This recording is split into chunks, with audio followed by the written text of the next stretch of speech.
So now we're going to move into the physical exam. I'm going to start by just looking at your upper extremities. I'm going to work my way from your fingers up to your shoulders. I'm going to just look at your hands here. I'm going to look at the fingernails. I'm going to check capillary refill. Go ahead and put your thumbs together for me. Like that, good. I'm checking, I'm not noting any signs of clubbing. I'm going to look at skin texture and color, look for any rashes or scars. I'm going to look on either side to check for symmetry, looking for any edema or erythema. I'm going to palpate the radial pulses bilaterally, noting rhythm, rate, and amplitude.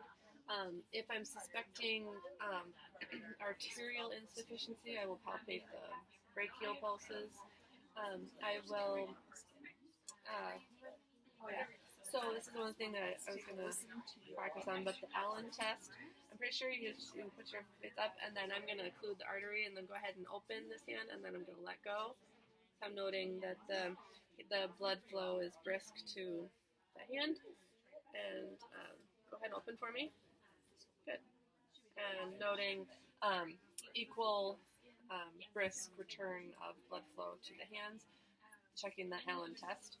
I'm going to observe the neck. I'm going to observe for any pulsations of the carotid pulse, and I'm going to palpate on one side each. First, I'm going to palpate the carotid pulse for rhythm and rate. Focus cardiac assessment. Feeling for any Forward and take a listen to your heart. And I'm with the bell of the stethoscope. I am going to listen on either side for any bruits.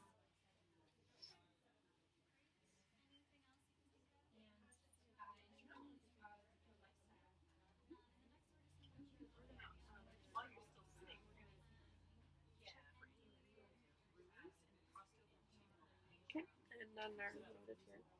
I am going to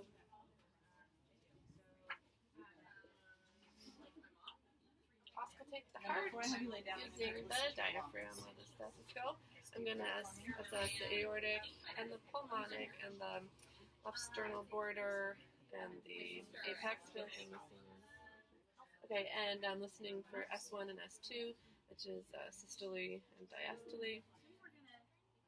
Listening for any adventitious heart sounds or murmurs.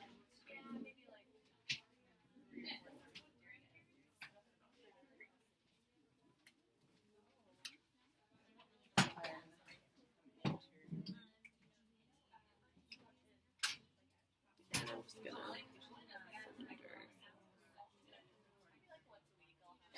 and along. Thank you. Sorry, excuse me. Here we go. And the rhythm and rate are regular, not noting the presence of any murmurs. If the patient has hypertension, I will assess the renal arteries for bruits, which I would do when you're supine. I don't think it really makes sense to do while you're sitting up.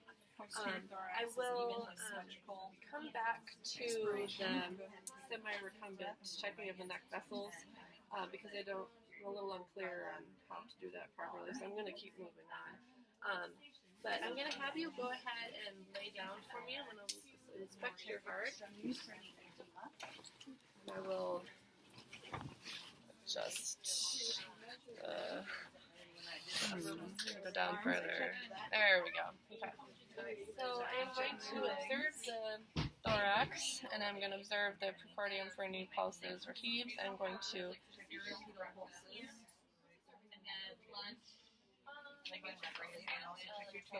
before I listen, I'm going to palpate. I'm going to palpate for any or any thrills, heaves, thrills, and your abdomen. thrills. I'll lift.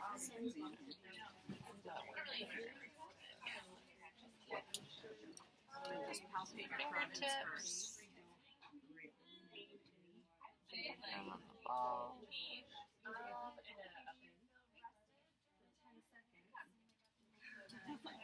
And I'm also going to palpate the apical impulse, which is midclavicular line, fifth intercostal space.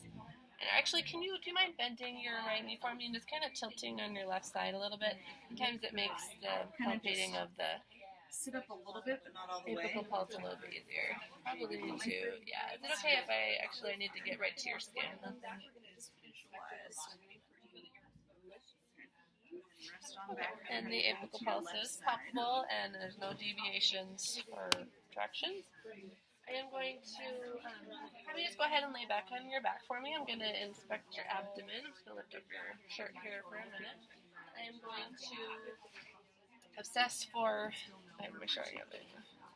I'm going to assess for any abdominal pulsations. I'm going to, okay.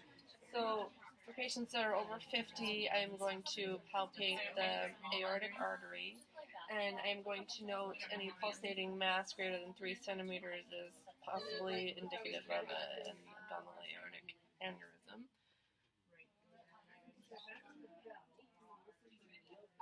I would also try to And I'm able to palpate the see if I can check the width of the descending aorta. Noting any aneurysms. pulses. Oh, and I'm going to PMI. auscultate the renal arteries for noting any bruits. It's not enlarged or And then displaced. I'm going to also inspect the lower extremities.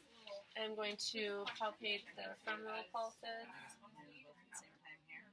the posterior tibial. Listen to your abdomen. And noting the rhythm or amplitude of pulses. I'm going to inspect the dorsalis pedis pulses And then I would present and the posterior tibial. And noting skin temperature, noting any edema. tympanic, and then soft palpation. I am going to Tenderness. measure the circumference of the ankle, especially if I am suspecting anything like congestive heart failure or if I'm noting any edema, and I will make note of any edema and effect on either side, if it's bilaterally or unilaterally. The last thing I'm going to have you do is Because I don't need to go into the spleen. That's not. lift up your leg, the bottom of your leg, and then move your feet up and down the smooth. And I'm not noting any pallor. One more time, do the same thing. Check the skin of the chest for rashes or Can you go ahead and stand up for me? that, and that actually I should. Last part of the exam, I'm evaluate going the to look at precordium. your lower extremities, look for any varicosities, Or and lips and heaves. so if you go and stand up, And this is a little difficult. Just go ahead and like stand on your toes for me. And that's a very small amount of space. Okay. And not noting any varicosities, any varicose veins, etc.